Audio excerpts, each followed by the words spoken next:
Feliz sábado a todos, hermanos, de nuevo.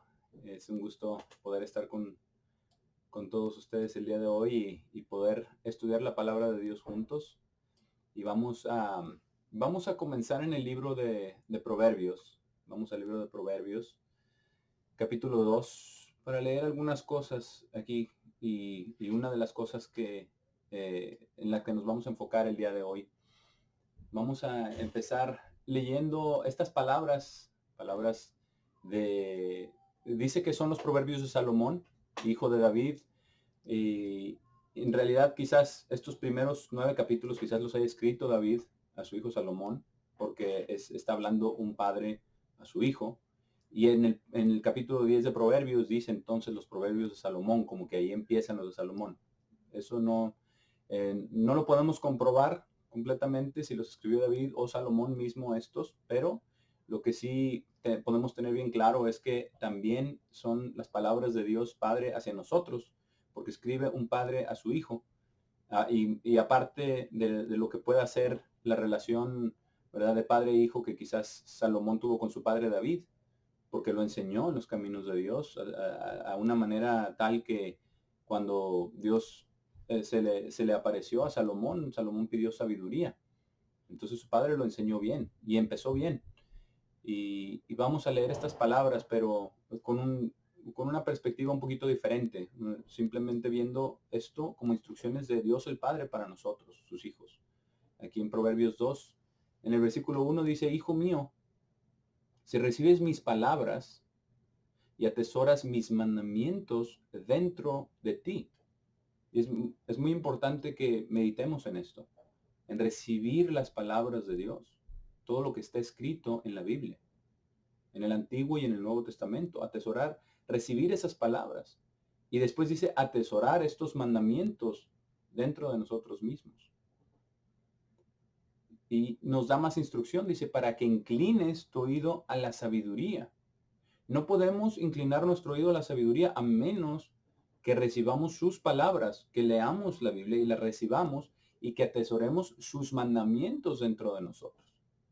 Porque es como un padre con un hijo. Al principio uno tiene que instruir a su hijo pequeño, ¿verdad? Lo único que hace un niño bien pequeño es aprender.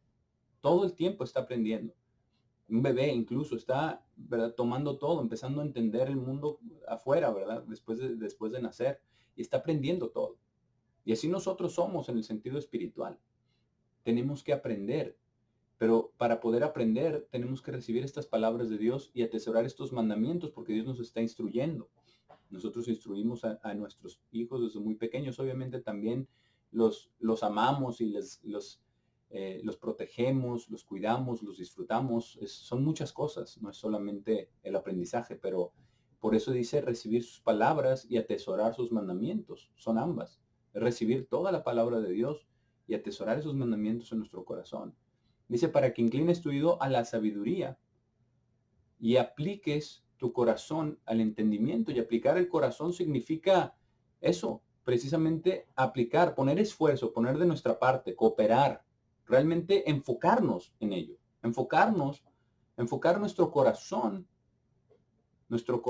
que en el hebreo es lev, y significa no solamente el corazón, es el corazón, la mente, todo va junto.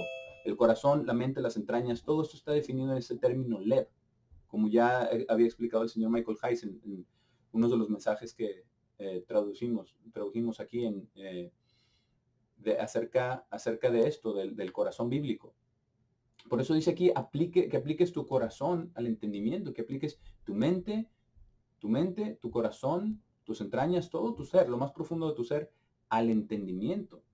Porque dice después, si ruegas por conocimiento y levantas tu voz por entendimiento. Y entonces aquí menciona 4 cosas, en realidad una está repetida, entendimiento 2 veces.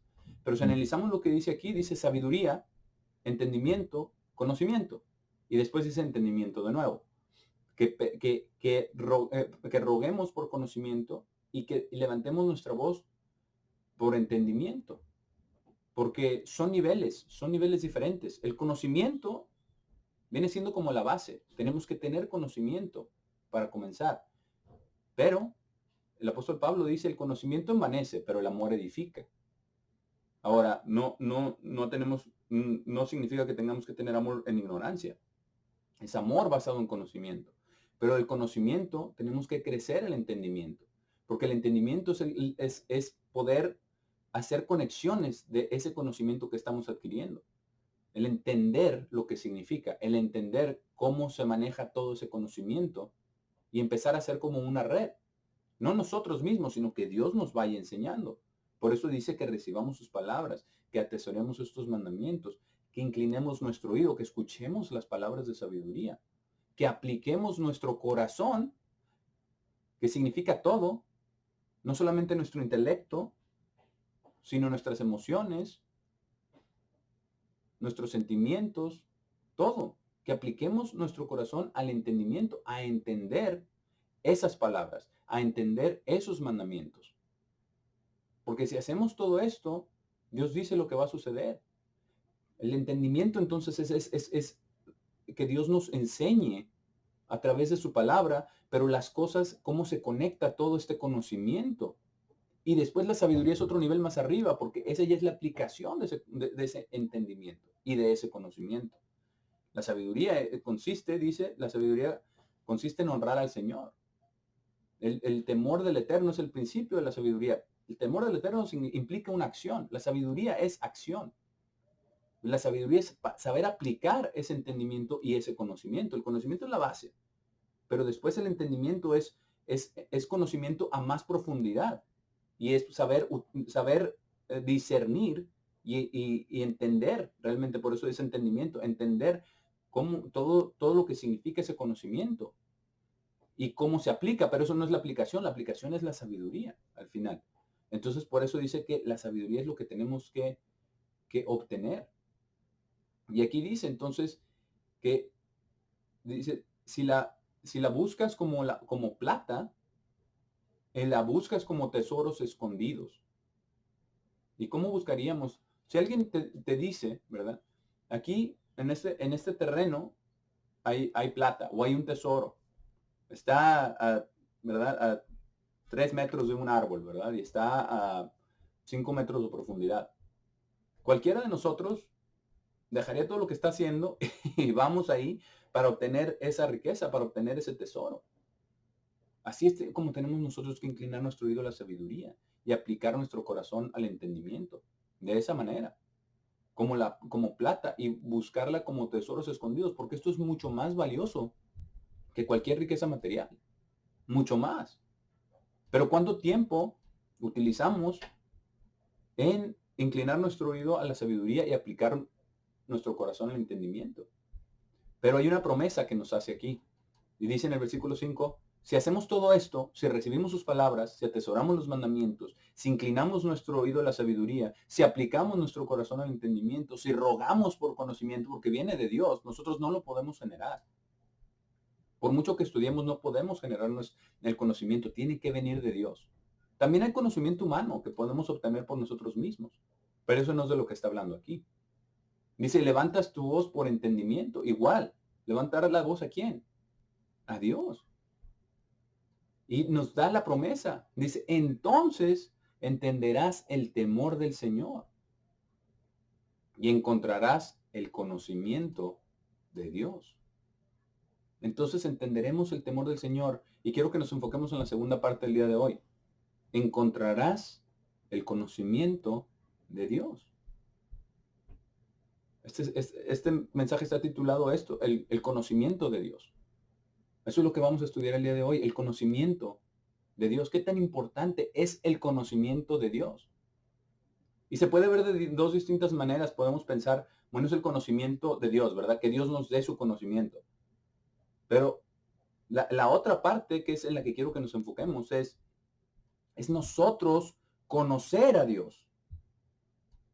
Ese también es el conocimiento de Dios. No es solamente que es correcto que Dios nos dé su conocimiento, de su palabra, de su camino, de su plan, por supuesto. Pero hay otra parte. Esa otra parte es que nosotros conozcamos a Dios.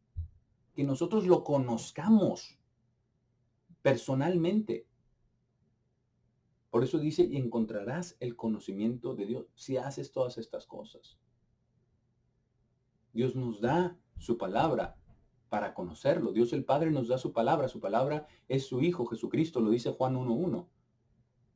Nos da su palabra y Él mismo, Jesucristo mismo vino en la carne para ser salvación para nosotros. Y vamos a ver lo que dijo, vamos a Juan 17. Vamos a ver qué tan importante es el conocimiento de Dios. Porque esta fue la oración de nuestro Señor Jesucristo a su Padre justo antes de ser crucificado.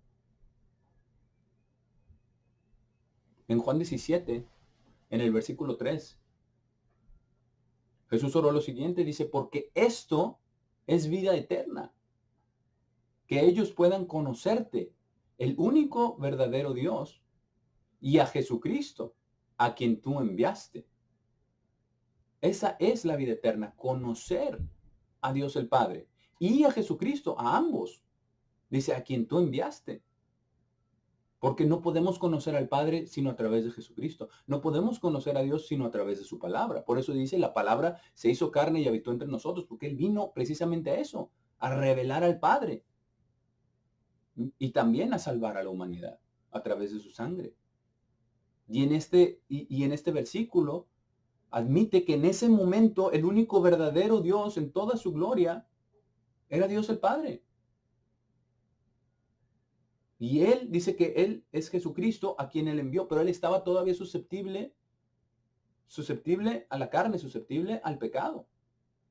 No pecó, pero todavía no estaba hecho, sino hasta que fue crucificado. Por eso dice, está hecho, está terminado. Cuando estaba en la cruz, cuando Él estaba ya a punto de fallecer, ahí sí ya había terminado. Había terminado con su misión. Pero aquí todavía no. Aquí todavía no. Por eso dice que Él es el único verdadero Dios. Pero ¿qué tan importante es? Esto lo define la palabra de Dios como la misma vida eterna. Conocer a Dios el Padre y conocer a Jesucristo. Este es el conocimiento de Dios. Este es el conocimiento que Dios quiere que tengamos. No solamente el conocimiento de Dios hacia nosotros. Porque como dice el apóstol Pablo, el conocimiento envanece. El amor edifica. No es solamente adquirir conocimiento, sino es entendimiento, sabiduría. ¿Qué hacemos con este conocimiento? ¿Cómo lo vivimos? Eso es muy, muy importante. Tan importante que lo define Dios mismo como la vida eterna. Vamos a Jeremías 9. Jeremías 9. Para ver lo que dice aquí, que es algo muy, muy importante. Esta escritura, muchos la sabemos quizás hasta de memoria, pero esto muestra realmente el corazón de Dios el Padre y el corazón de su Hijo Jesucristo. Esto nos muestra quiénes son ellos verdaderamente, qué es lo que desean de nosotros y de todos los seres humanos, pero en particular de todos aquellos a quienes han llamado hasta el momento. En el versículo 23 dice, así dice el Señor, no se gloríe el hombre sabio en su sabiduría. O sea que aún alcanzando esa sabiduría no es de gloriarnos en ello. ¿Por qué? Porque tiene un propósito, como ya leímos en Proverbios 2. Dice, no se gloríe el hombre sabio en su sabiduría. No nos quedemos ahí. No nos quedemos en la sabiduría, ni nos gloriemos en eso. Dice, ni se gloríe el hombre poderoso en su poder. Porque todo el poder viene de Dios. Él es quien pone los reyes y los quita. No se gloríe el poderoso en su poder. Que el rico no se gloríe en sus riquezas. No, las riquezas las da Dios. Y Dios también las quita. Ahí está el ejemplo de Job. No se gloríe en eso. Pero el que se gloríe, gloríese en esto, en que me entiende y me conoce. Que yo soy el Señor, ejercitando bondad amorosa, justicia y rectitud en la tierra, porque en estas me deleito, dice el Señor. Eso es lo que Dios verdaderamente quiere. Esto es lo que Dios verdaderamente quiere que nosotros lleguemos a ese entendimiento, a ese conocimiento. Por eso usa las mismas palabras que están en Proverbios. Por eso usa esto mismo, estos mismos términos. El conocer a Dios, el conocimiento de Dios. No en las riquezas, no en el poder, no en la sabiduría, sino en conocer a Dios, en entender a Dios. Porque ese entendimiento del que estaba hablando, que menciona 2 veces ahí en Proverbios 2, es ese entendimiento de su palabra, de su verdad, de Él mismo, de Dios el Padre y de Jesucristo, como lo vino a revelar en la carne. ¿Y qué nos dice acerca de Él? Nos dice que lo entendemos y que lo conozcamos, pero ¿cuáles son las características? Dice, ejercitando bondad amorosa. Eso es lo primero. Bondad amorosa, justicia y rectitud en la tierra, porque en esta se deleita. Pero empieza con misericordia. Empieza con bondad amorosa. Por eso siempre, casi siempre en la Biblia donde viene la misericordia y la verdad, por ejemplo en los Proverbios dice, no se aparten de ti la misericordia y la verdad. No dice no dice la justicia y la verdad. No dice la justicia primero. Dice, no, la misericordia y la verdad. Primero la misericordia y después la verdad. Porque así es Dios, porque primero nos perdona. Primero nos perdona y después nos enseña. Vamos a Efesios 4. Efesios 4, versículo 13. También otro versículo de memoria, pero muy importante que nos detengamos a ver lo que dice este versículo, porque muchas veces nos enfocamos en la segunda parte de este versículo, pero ¿qué dice en la primera parte? A veces nos lo pasamos de largo, porque dice, y está hablando, ¿verdad? De quién, quién instituyó, ¿verdad? Y organizó como apóstoles, profetas, evangelistas, que son funciones, pero, y dice que es para el perfeccionamiento de los santos, para la obra del ministerio, la edificación del cuerpo de Cristo. Pero en el versículo 13, ¿qué dice? ¿Cuál es el objetivo de todo esto? Como el objetivo que ya leímos en Proverbios 2, versículo 5, que es el conocimiento, el temor del Eterno, entender el temor del Eterno y el conocimiento, hallar el conocimiento de Dios. Dice, hasta que todos vengamos a la unidad de la fe y del conocimiento del Hijo de Dios. Ahí está también. Muchas veces nos enfocamos en lo que sigue, que es muy importante. Dice, es un hombre perfecto hacia la medida de la estatura de la plenitud de Cristo. Y está hablando de nosotros, que lleguemos a ser perfectos a la medida de la estatura de la plenitud de Cristo. Y esto es sumamente importante. Pero comienza con Dios. Comienza por conocer al Hijo de Dios. Primero es conocer al Hijo de Dios. Si nuestra mente y nuestros pensamientos y todo lo que estamos haciendo, pensando y enfocándonos en nosotros mismos, estamos mal. Tenemos que enfocar nuestros pensamientos en Dios, en conocer a Dios, en conocer al Hijo de Dios. A ambos, a Dios el Padre y a Jesucristo. Y aquí dice, la unidad de la fe y del conocimiento del Hijo de Dios. Empieza por ahí. Después todo esto lleva hacia un hombre perfecto, a todas estas cosas. Pero lo importante es que nosotros lleguemos a conocer a Dios primeramente, porque de ahí sale. Entre más lo conocemos, más lo amamos. Y entre más lo amamos, más lo vamos a conocer. Y es algo recíproco y cíclico que no termina en nuestra vida. Es un proceso. Pero tenemos que hacer lo que dice en Proverbios 2. Tenemos que recibir sus palabras. Tenemos que atesorar esos mandamientos dentro de nosotros. Tenemos que inclinar nuestro oído a la sabiduría. Tenemos que clamar por conocimiento. Tenemos que hacer todo esto para poder llegar a conocer a Dios. Pero empieza por el temor del Eterno, el temor del Señor, el temor de Dios. El temor de Dios el Padre y de su Hijo Jesucristo a través de quien nos ha hablado. Nos habló a través de su Hijo en el Nuevo Testamento y a través del Señor en el Antiguo Testamento. Porque Jesús mismo vino a declarar que nadie había oído la voz del Padre. Pero es por eso que debemos conocerlos a ambos. Por eso fue exactamente lo que dijo en Juan 17:3. Que lo conozcamos al Padre y a Jesucristo. Aquí nos dice en Efesios que es el conocimiento del Hijo de Dios. pero tenemos que hacer lo que ya vimos. Vamos ahora a Marcos 12. Marcos 12, 28. Porque aquí nos muestran, estas escrituras nos muestran realmente, y es mi propósito que nosotros estudiemos estas escrituras para darnos cuenta, este es solo en principio, pero darnos cuenta qué tan importante es el conocimiento de Dios. Qué tan importante es que conozcamos a Dios personalmente, cada uno de nosotros.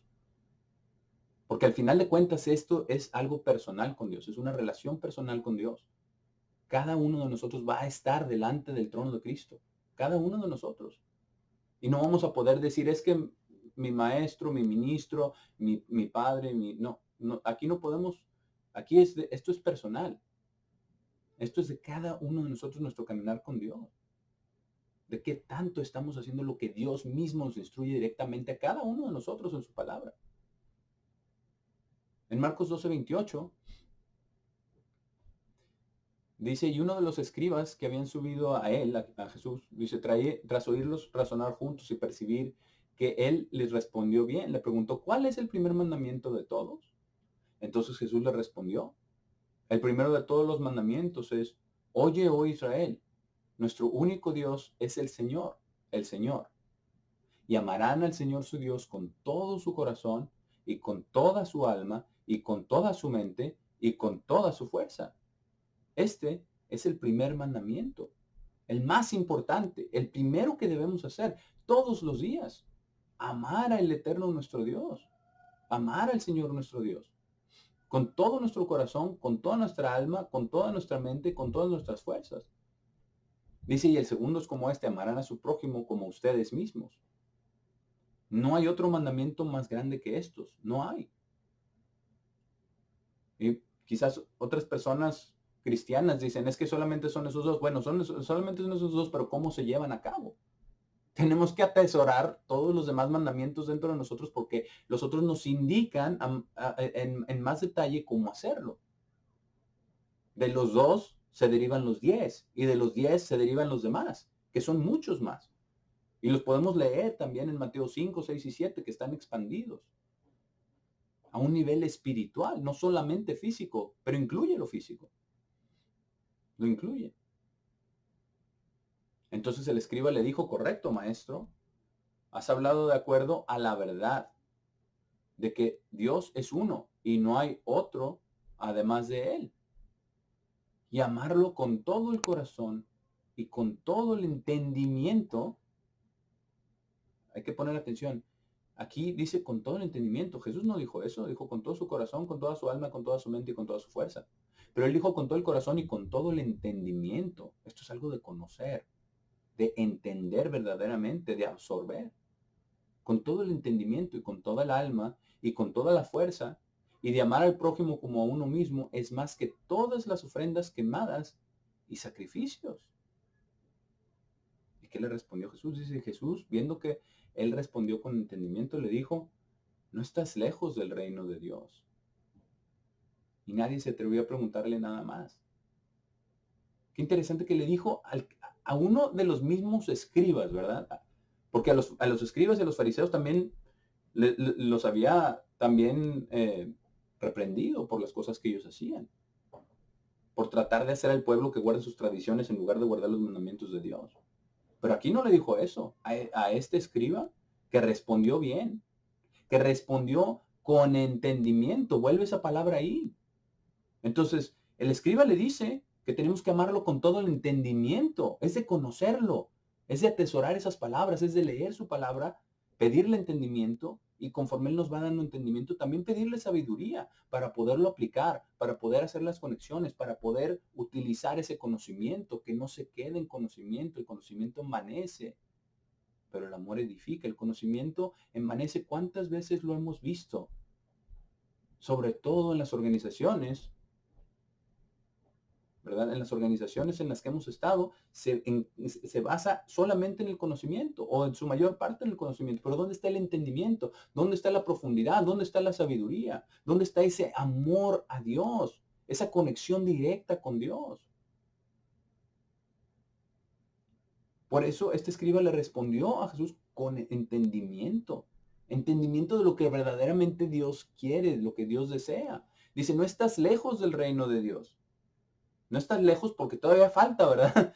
No es solamente entenderlo, sino aplicarlo y dedicarse a ello. Dedicarse a ello. Pero el entenderlo ya es gran ventaja de que no es solamente conocimiento, de que es entendimiento, de que es sabiduría, de que es amor a Dios, de que es una relación personal con Dios. Eso es lo que Dios verdaderamente quiere de todos nosotros. Vamos a Éxodo 33. A Éxodo 33 porque vamos a ver un ejemplo aquí de alguien que entendió perfectamente esto. Éxodo 33, el versículo 12. Obviamente es Moisés. Estamos hablando de Moisés. Él entendió esto. Pero vamos a ver cómo lo entendió. Vamos a ver testimonio de que él lo entendió y a qué nivel. En el versículo 12 de Éxodo 33 dice, y Moisés dijo al Señor, he aquí tú me dices, saca este pueblo, y no me has dicho a quién enviarás conmigo. Aún así has dicho, te conozco por nombre, y también has hallado gracia a mi vista.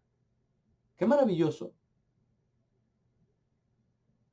que Dios nos diga eso a nosotros también. Te conozco por nombre y también has hallado gracia en mi vista. Y esa es la verdad, sí nos conoce porque nos ha llamado. El Padre nos ha llamado a través de su palabra, a través de Jesucristo, nos ha llamado a este camino de vida.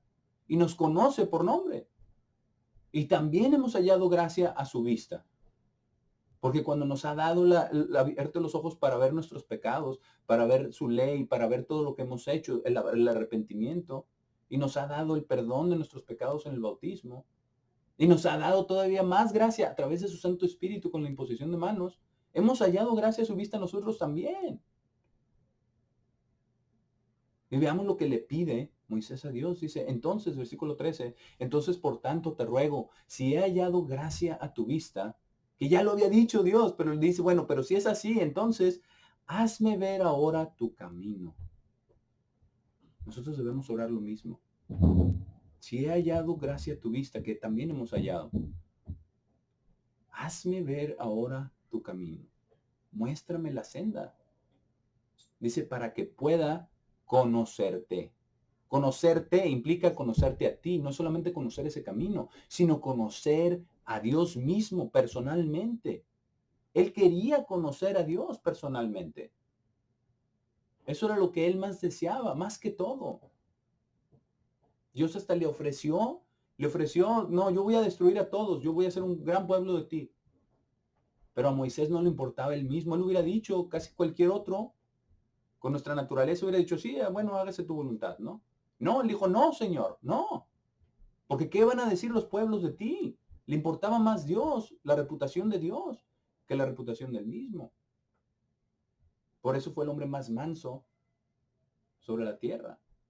Porque la mansedumbre no es igual que la humildad. La mansedumbre significa qué tan dóciles somos para ser guiados por Dios. La humildad es que tanto conocemos y sabemos y estamos en nuestro lugar. Con referencia a Dios, no con referencia a ningún otro hombre. Con referencia a Dios.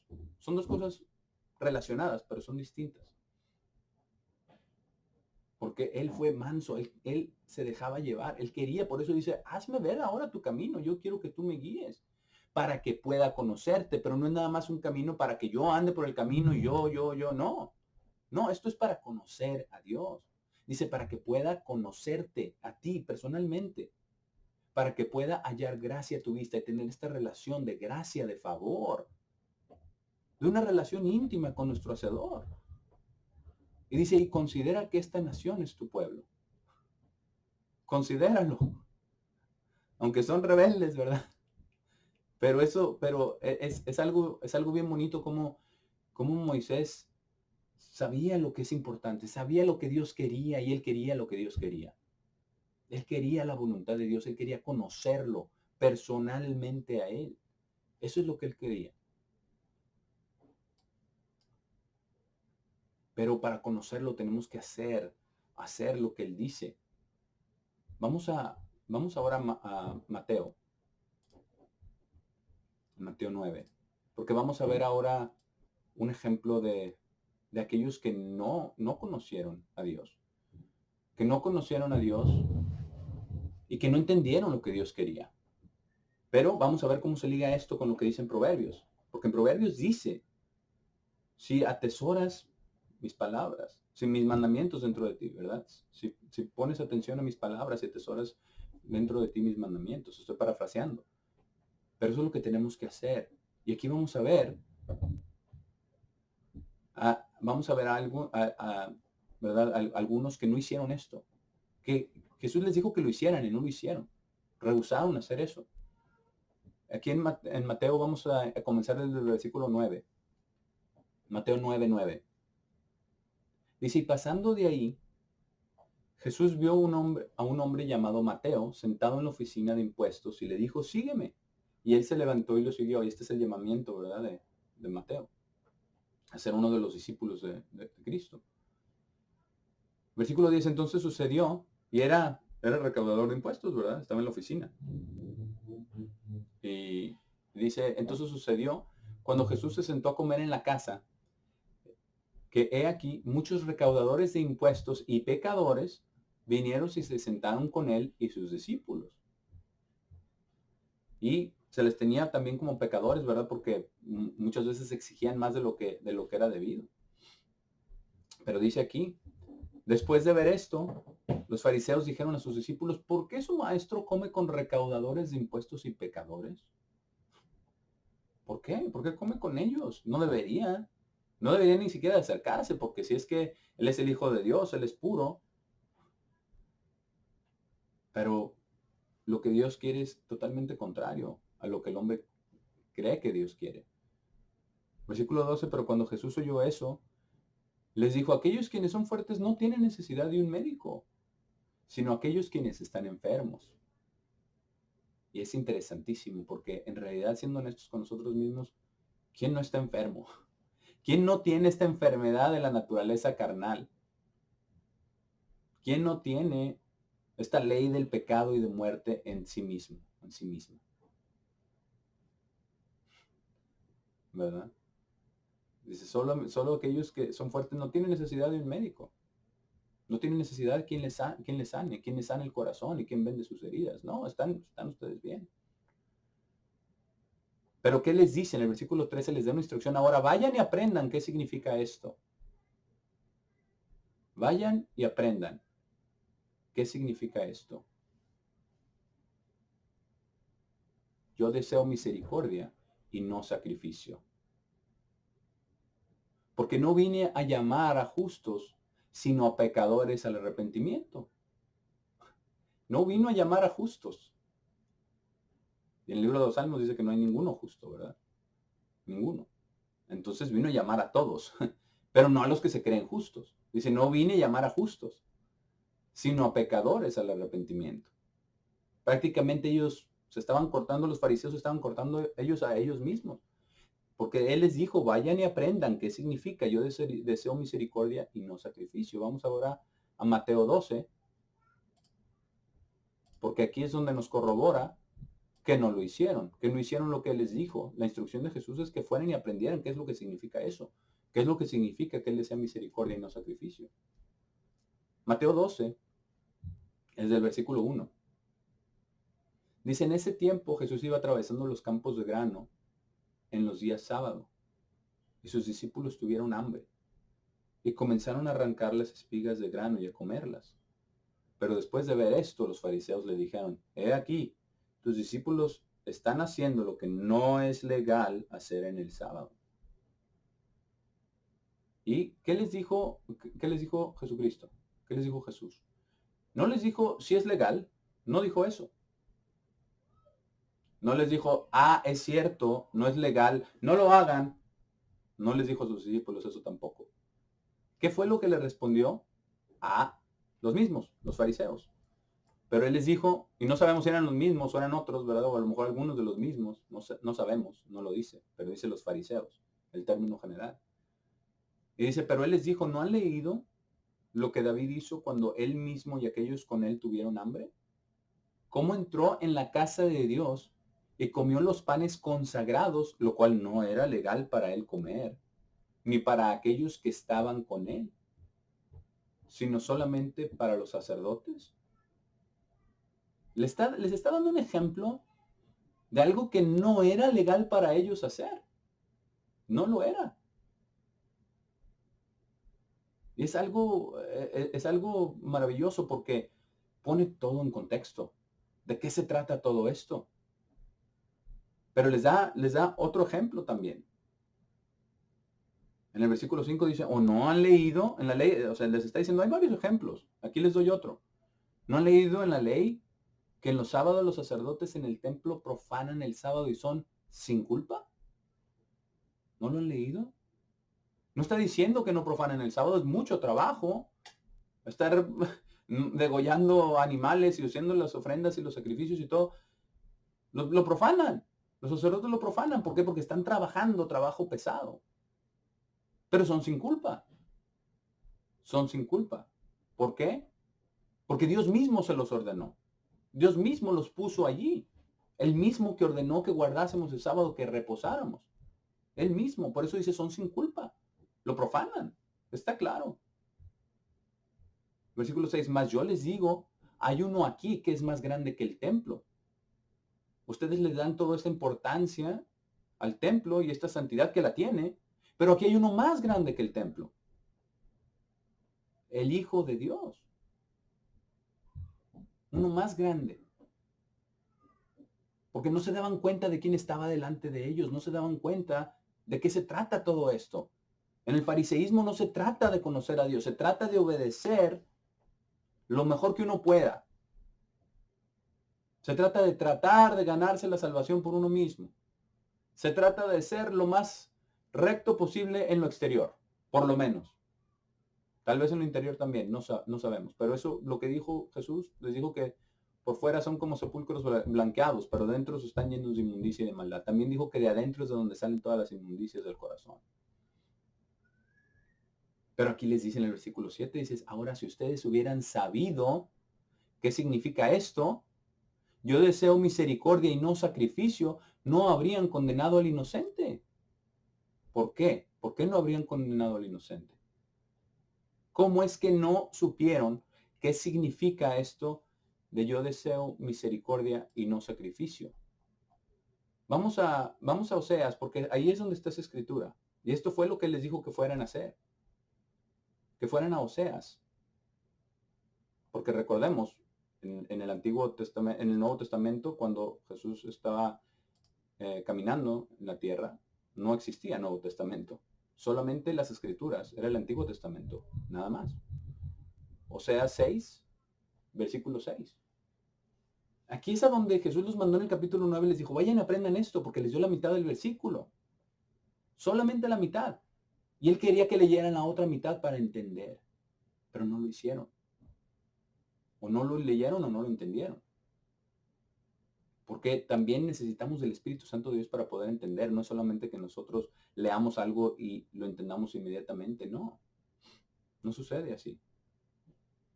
Pero en Oseas 6:6, ¿qué dice? Dice, porque misericordia quiero y no sacrificio. Y el conocimiento de Dios más que todas las ofrendas quemadas. En otras versiones dice los holocaustos. Pero eso es lo que Dios desea, el conocimiento de Dios. ¿Qué les estaba enseñando? ¿Qué les estaba diciendo que hicieran? Esto se trata de conocer a Dios. Y Dios estaba delante de ellos. Delante de ellos. Por eso mismo les dijo, si volvemos a Mateo, en Mateo 12, les dijo que no habrían condenado al inocente. ¿Y qué sigue después de eso? Dice, porque el Hijo de Hombre es Señor incluso del día sábado. En realidad les estaba diciendo, ustedes no saben lo que adoran. Realmente no saben quién está delante de ustedes, porque si supieran, me adorarían. Si supieran, me preguntarían. Si supieran, buscarían aprender de mí. Pero nosotros sí sabemos, hermanos. Nosotros sí sabemos quién es Él. Y sí sabemos quién es su Padre. Sí sabemos quiénes son. Y nos ha dado sabiduría, nos está dando entendimiento, nos ha dado su espíritu, pero tenemos que hacer todo lo que dice en Proverbios 2. tenemos que hacer eso. Al principio, lo más importante es que tengamos en cuenta,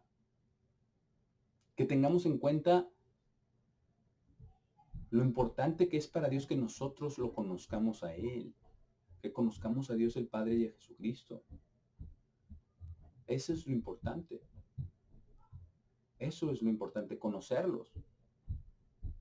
Obviamente viene con la acción, obviamente viene con todo esto. Tiene que ser basado en conocimiento, en entendimiento y en sabiduría. Pero el propósito es conocerlo a Él. Por eso dice el conocimiento de Dios. Más que todas las ofrendas quemadas y los sacrificios. Más que todos los holocaustos. Los holocaustos no es lo que desea Dios. Eso no es. Es una relación personal con cada uno de nosotros. Eso es lo que Dios verdaderamente quiere.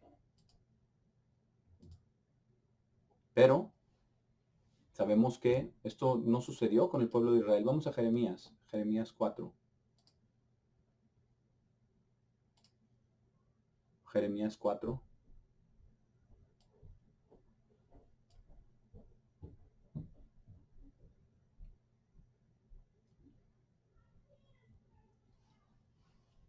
El versículo 22. Porque aquí nos dice, esto es lo, Dios lo pone aquí para advertencia, como advertencia para nosotros. El apóstol Pablo dice eso. Y en Jeremías 4:22 dice, porque mi pueblo, hablando de Israel, el pueblo de Israel, y mi pueblo es tonto, no me han conocido. Es exactamente lo que estábamos viendo en Proverbios. Si no somos sabios, somos tontos. Si tenemos sabiduría de Dios, si Él nos da la sabiduría, hallaremos el conocimiento de Dios. Pero si somos tontos, porque mi pueblo es tonto, no me han conocido. Son hijos estúpidos y no tienen entendimiento. No tienen entendimiento, ahí está. No hay sabiduría, ser tonto. No tener entendimiento es ser estúpido. Dice, son sabios para hacer el mal, pero para hacer el bien no tienen conocimiento. Porque no están buscando a Dios, están buscando sus propias cosas. Estaban buscando satisfacer sus propios deseos. Y esa es nuestra naturaleza, desgraciadamente, de todos. Por naturaleza nosotros no somos mejores que ellos. Quizás hasta peores. Pero es el trabajo de Dios en nosotros. En enseñarnos, en guiarnos en su camino, para que lo conozcamos personalmente a Él. De eso se trata del proceso de conversión. Se trata de este proceso de conversión. Vamos a Isaías 45. Isaías capítulo 45.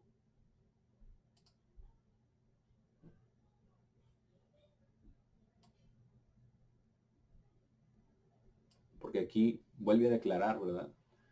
Vuelve a declarar acerca de Ciro. Está hablando aquí específicamente, es ungido a Ciro, ¿verdad? Podemos incluso leer desde el versículo 1, dice, sí dice el Señor a su ungido, a Ciro, sabemos que el rey, ¿verdad? El rey de Persia, dice, cuya diestra he fortalecido para humillar a naciones delante de él. Y soltaré los lomos de reyes para abrir delante de él las puertas de 2 hojas, y las puertas no serán cerradas. Y obviamente tenía un propósito, ¿verdad? De lo que Ciro iba a hacer. Pero le dice, iré delante de ti y nivelaré colinas. Romperé en pedazos las puertas de bronce y cortaré las barras de hierro en 2. Y te daré los tesoros de oscuridad y riquezas escondidas de lugares secretos, para que sepas que yo soy el Señor, quien te llama por tu nombre, el Dios de Israel.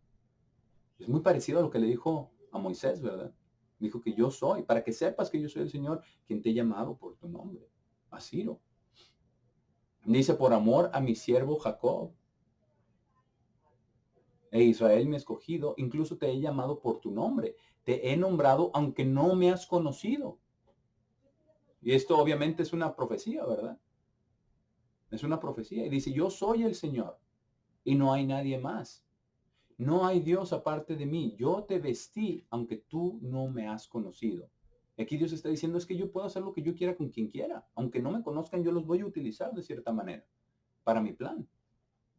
Y dice, ¿para qué? Dice el versículo 6, para que ellos puedan saber desde donde se levanta el sol y desde el occidente, que no hay nadie aparte de mí. Yo soy el Señor y no hay nadie más. Y es muy interesante lo que dice aquí, porque le dice dos veces, ¿verdad?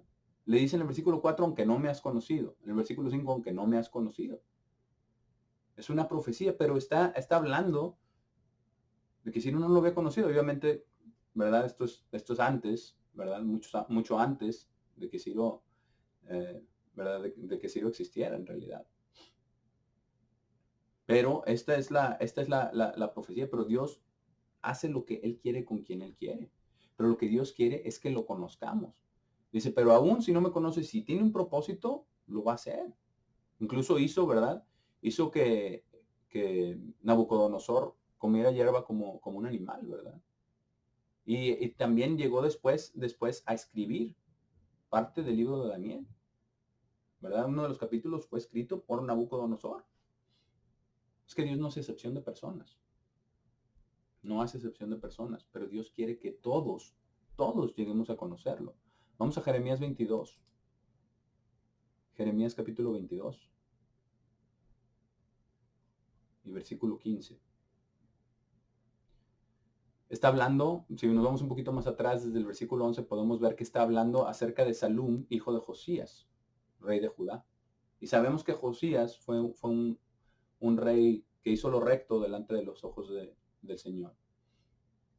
Y Salum reinó en lugar de Josías su padre, como vemos en el versículo 11. ¿Y qué le dice entonces? ¿Qué le dice? Desde el versículo 13 le dice, hay del que edifica su casa sin justicia y sus alas sin equidad, sirviéndose de su prójimo de balde y no dándole el salario de su trabajo, aprovechándose de los demás. Que dice, edificaré para mí casa espaciosa y salas airosas y le abre ventanas y la cubre de cedro y la pinta de bermellón. Pero después Dios le dice, pero ponte a pensar, pon las cosas en perspectiva de lo que estás haciendo. Le dice, ¿reinarás porque te rodeas de cedro? ¿Acaso eres la iglesia verdadera porque eres la que tiene más hermanos? ¿O por las cosas exteriores? ¿O las cosas físicas? ¿O la que tiene más dinero? ¿O la que tiene más programas de discípulos? ¿O lo que sea? Cualquier cosa. No se trata de lo físico. Dice, reinarás porque te rodeas de cedro. No comió y bebió tu padre e hizo juicio y justicia. Y entonces le fue bien, porque eso es lo que Dios ama. Dios ama el juicio y la justicia. Dice, él juzgó la causa del afligido y del menesteroso, y entonces estuvo bien. ¿No es esto conocerme a mí? Dice el Señor. Eso es conocerlo.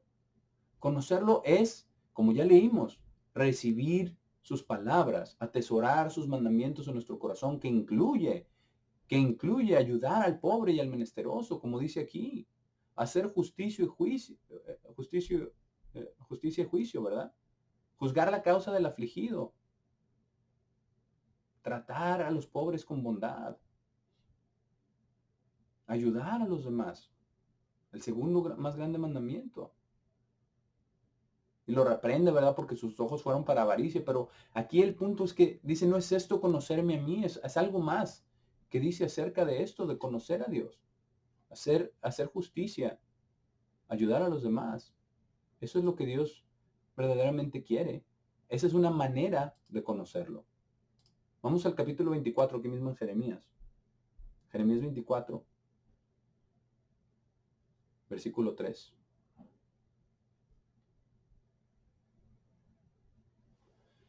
Aquí dice, el versículo 3 de Jeremías 24, dice, me dijo el Señor, ¿qué ves tú, Jeremías? Y dije, higos buenos, muy buenos y malos, muy malos, que de malos no se pueden comer. Y vino a mí palabra del Señor diciendo, así ha dicho el Señor Dios de Israel, como a estos higos buenos, así miraré a los transportados de Judá, a los cuales eché de este lugar a la tierra de los caldeos para bien. Porque pondré mis ojos sobre ellos para bien, y los volveré a esta tierra y los edificaré y no los destruiré. Los plantaré y los arrancaré. ¿Por qué? Porque él dice, si Dios dice algo, se tiene que obedecer, aunque no parezca lo mejor para nosotros. Por eso cuando él dijo, vayan, ¿verdad? Los están cautivando, vayan, no se rebelen. Tenían que hacerlo. Por eso dice que va a poner sus ojos sobre ellos y los iba a volver a esta tierra, porque Dios les dijo lo que habían de hacer. Cuando Dios dice algo, tenemos que obedecer. Si dice vayan, tenemos que ir. Si dice no vayan, no tenemos que ir. Tenemos que quedarnos. Si dice que peleemos, tenemos que pelear. Si dice que estemos quietos, tenemos que estarnos quietos. Lo que Dios diga, porque es una relación, porque lo escuchamos, porque lo entendemos, porque lo conocemos. Y la promesa que da a aquellos, ¿verdad? Que iba a volver de esa tierra del exilio, el versículo 7, les daré corazón para que me conozcan, que yo soy el Señor, y me serán por pueblo, y yo les seré a ellos por Dios. ¿Por qué? Por lo que dice en Proverbios 2, dice, porque se volverán a mí de todo su corazón, lo que dice en Marcos 12, se volverán a mí de todo su corazón. Con todo nuestro corazón significa todo el tiempo. Estar en esa relación con Dios. Orando en todo tiempo nuestra mente. No tenemos que arrodillarnos todo el tiempo para orar. Podemos hacerlo debemos hacerlo cuando podemos, pero cuando no, debemos mantener esa constante comunicación con Dios el Padre en oración. Todo el tiempo. Eso es volvernos de todo nuestro corazón. Pero tenemos que tener un corazón para conocerlo. Y también tiene que venir de Dios. Y Dios nos lo está dando, hermanos. Por eso nos ha llamado, por eso está en este proceso de transformación con nosotros, pero es muy largo. Y es tedioso y es difícil. Y a veces es muy feo. Porque parte de este proceso significa que Él nos revele lo que hay dentro, la maldad que hay dentro de nuestra naturaleza. Y también las heridas del corazón. Y Él tiene que sanar todo eso. Y Él lo quiere sanar todo eso. Pero tiene que darnos un corazón para que lo conozcamos. Pero nosotros debemos de buscar conocerlo, debemos de hacer lo que dice en Proverbios 2, de recibir sus palabras, de atesorar sus mandamientos dentro de nosotros, de inclinar nuestro oído a la sabiduría, de aplicar nuestro corazón al entendimiento y de clamar a Dios por sabiduría, por entendimiento, porque de eso se trata todo. Vamos a comprobar que de eso se trata todo. Al final de cuentas, vamos a Mateo 25. Mateo 25.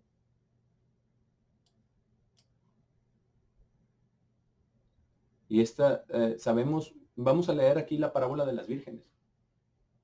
La conocemos, pero vamos a leerla para ver de qué se trata esto. Entonces el reino del cielo, versículo 1, es comparado a 10 vírgenes, quienes tomaron sus lámparas y salieron a encontrarse con el novio. Y 5 de ellas eran sabias y 5 eran tontas. Volvemos a lo mismo que escuchamos, ¿verdad? Desde Proverbios. Lo mismo que acabamos de leer, ¿verdad? Que su pueblo es tonto y no lo han conocido. La sabiduría y la tontería son opuestos. 5 eran sabias y 5 eran tontas. ¿Dónde está la diferencia? Las sabias conocían a Dios, las sabias entregaron, recibieron las palabras, hicieron todo lo que hemos estado, ¿verdad?, repitiendo acerca de Proverbios 2, 1 y 2 y 3. Y dice, aquellas que eran tontas tomaron sus lámparas, pero no tomaron aceite con ellas, representativo del Espíritu Santo. El Espíritu Santo es el poder de Dios en nosotros, dentro de nosotros. Podemos obviamente aquí hacer cualquier tipo de especulación, ¿verdad? En relación a esto, o de deducción, en base a lo que dice, pero no vamos para allá. Simplemente dice, no tomaron aceite con ellas. Pero las sabias tomaron aceite en sus vasijas junto con sus lámparas. De nuevo, un símbolo del Espíritu Santo. Versículo 5, ahora cuando el novio se fue un tiempo largo, todas ellas llegaron a estar somnolientas y se durmieron. Todas, las 10. Las 10 durmieron. Dice en el versículo 6, pero a la mitad de la noche hubo un grito. Miren, viene el novio, salgan a reunirse con él. Entonces todas aquellas vírgenes se levantaron y ajustaron sus lámparas y todas eran vírgenes. Es interesante que dice que todas eran vírgenes. ¿Verdad? Que no habían sido de alguien más, que eran vírgenes. Dice, se levantaron y ajustaron sus lámparas. Y las tontas dijeron a las sabias, denos algo de su aceite, porque nuestras lámparas se están apagando. Lo que nos da a entender que sí tenían aceite, porque si no tenían aceite, no estuvieran ni siquiera encendidas, pero se estaban apagando. Y qué casualidad que se están apagando justo cuando viene el novio, se están apagando. Todavía hay algo ahí. No es casualidad, obviamente. Es exactamente lo que la enseñanza, que tenemos que tener ese espíritu de Dios hasta el final. Dice, pero las aves respondieron diciendo, no sea que no haya suficiente para nosotras y para ustedes. Pero en su lugar vayan aquellos que venden y compren para ustedes mismas. ¿Qué es lo que dice? No vamos a ir allá, pero es lo que dice en Apocalipsis 3, ¿verdad? Eso es lo que dice la iglesia de la Odisea. Vayan y compren colirio para que se unjan, para que vean, ¿verdad? Compren oro refinado, compren la verdad. Las aves dijeron, no sea que no haya suficiente, sé que vayan y compren para ustedes mismas. Y mientras ellas fueron a comprar, el novio vino. Y aquellas que estaban listas fueron con él a la fiesta de bodas y la puerta fue cerrada. Versículo 11, después vinieron también las otras vírgenes diciendo, Señor, Señor, ábrenos. ¿Qué le responde? Pero él respondió y dijo, verdaderamente les digo, no las conozco. No les dijo, no tienen aceite. A lo mejor hay una relación ahí de que no tenían aceite, la lámpara estaba apagada, no había luz, no podía ver su rostro, no podía saber quién era, no las identificaba. Pero igualmente, lo que dice aplica porque estamos hablando del conocimiento de Dios. No es solamente nosotros conocer a Dios, sino que Dios conozca a nosotros. Ya leímos, ¿verdad? A Moisés, te conozco por nombre, te he llamado, te he dado gracia. Y con nosotros es igual, hermanos. Dios nos ha llamado, nos conoce por nombre. Y nos conoce, y nosotros lo conocemos a Él, o qué tanto lo conocemos a Él. Porque a los que les dice que no van a entrar en su reino, es por esto, es porque no nos conoce. Dice, verdaderamente les digo, no las conozco. Eso es lo que dice. Vamos a Lucas 13. Lucas 13, versículo 23.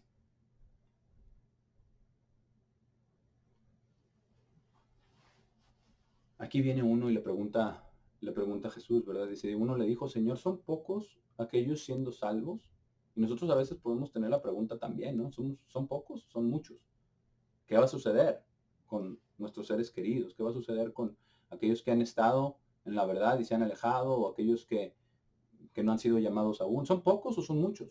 Y él les dijo, no les dijo son pocos o son muchos. Les dijo, lo único que importa es esto, esfuércense con todo su ser por entrar a través de la puerta estrecha. Porque muchos, les digo, buscarán entrar, pero no serán capaces si no estamos poniendo atención a sus palabras y atesorando sus mandamientos dentro de nosotros, si no estamos inclinando nuestro oído a la sabiduría, si no estamos clamando por conocimiento, si no estamos aplicando nuestro corazón al entendimiento. Eso es lo que tenemos que esforzarnos por hacer.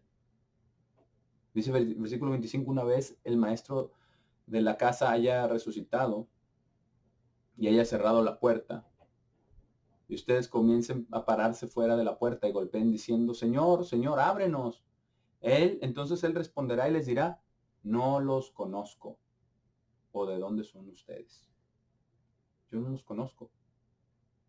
Apártense de mí, todos ustedes trabajadores de injusticia. No los conozco. Igualmente en Mateo 7, ¿verdad? Igualmente en esa escritura. Mateo 7, versículo 21, la sabemos también de memoria. Pero enfoquémonos en lo que les dice. En lo que les dice, porque no les dice, no hicieron esto, no hicieron lo otro, no hicieron aquello. No es solamente de hacer, sí implica acción, obviamente. Pero eso no es lo que les dice. Esa no es la razón por la que lo rechaza. Versículo 21, no todo el que me dice Señor, Señor entrará en el reino del cielo, sino el que está haciendo, obviamente implica la acción, la voluntad de mi Padre quien está en el cielo. Y aquí nos dice, esto es el contexto. Pero ¿qué sucede? ¿Qué va a suceder? Esta es una profecía. Dice, muchos me dirán en aquel día, Señor, Señor, ¿no profetizamos por medio de tu nombre? ¿Y no echamos fuera demonios por medio de tu nombre? ¿Y no hicimos muchas obras de poder por medio de tu nombre? Las hay. Hay personas que hacen todo esto. Entonces les confesaré, nunca los conocí. Nunca los conocí, porque esto se trata del conocimiento, de conocer a Dios directamente, personalmente, íntimamente, en lo profundo de nuestro corazón, que no haya nada, ningún rincón lleno de todavía levadura, lleno de pecado, de maldad, de cosas que no queremos confesar, que no queremos aceptar, que no queremos que Dios nos reprenda por ello. Es bueno, es importante que Dios nos corrija, es importante que Dios nos muestre nuestros pecados, porque Él lo hace con amor, Él lo hace con sinceridad, Él lo hace con ternura, con misericordia. Eso es lo que nosotros debemos desear, para conocerlo verdaderamente, que Él nos conozca. Por eso dice, nunca los conocí. Apártense de mí, ustedes quienes obran ilegalidad, porque el obrar ilegalidad y el conocer a Dios no son compatibles. Si estamos obrando en legalidad, no vamos a conocer a Dios. Él no se va a dar a conocer a nosotros, pero nos ha llamado. Nos ha llamado. Vamos a una última escritura en Hebreos 8. Hebreos 8. Porque aquí está la promesa. Esta es la promesa que tenemos ahora, hermanos. Ahora. En Hebreos 8, versículo 10. Dice, porque este es el pacto que estableceré con la casa de Israel después de esos días, dice el Señor. Daré mis leyes en sus mentes y las inscribiré sobre sus corazones. Y yo seré su Dios, y ellos serán mi pueblo. Está hablando también a futuro, obviamente, cuando todo el pueblo de Israel, toda la nación física de Israel, va a tener esta oportunidad de tener este pacto, de poder conocer a Dios, de poder tener estas leyes en sus mentes y en sus corazones, pero a nosotros ya nos lo ha dado. Ya nos lo ha dado. Y dice, y ellos no enseñarán más cada hombre a su prójimo y cada hombre a su hermano, diciendo, conoce al Señor, que es lo más importante al final de cuentas, incluso en el milenio, en la segunda resurrección, ¿qué va a ser lo más importante? Conoce al Señor. Y dice, porque todos me conocerán. Nadie va a decir eso, pero ahora lo tenemos que decir. En la iglesia, en todos los hermanos, lo importante es conocer a Dios, hallar el conocimiento de Dios, tener una relación íntima y personal con Dios el Padre y con Jesucristo. Una relación fuerte con Dios el Padre a través de su palabra. Eso es lo que tenemos que tener, conocer a Dios. Tenemos que hacer todo lo que dice en Proverbios 2, 1. Dice, porque todos me conocerán, desde el menor hasta el más grande de ellos. Y aquí vuelve al principio de cómo comienza todo este proceso. Porque seré misericordioso hacia sus injusticias. Por eso el arrepentimiento es el primer paso. Su bondad, su benignidad, nos guía al arrepentimiento. Porque seré misericordioso hacia sus injusticias, y sus pecados y sus ilegalidades no recordaré jamás. Tan lejos como está el oriente del occidente. Eso es lo que Dios quiere. Con esto en mente vamos a leer, para finalizar, para cerrar, Proverbios 2 de nuevo. De las cosas que tenemos que hacer, para volvernos a enfocar en lo que Dios nos dice que hagamos para conocerlo a Él directamente. Proverbios 2, versículo 1.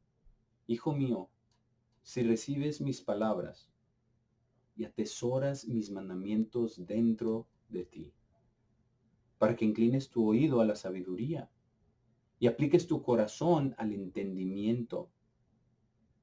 Sí, si ruegas por conocimiento y levantas tu voz por entendimiento, si la buscas como plata y la buscas como tesoros escondidos, entonces entenderás el temor del Señor y encontrarás el conocimiento de Dios.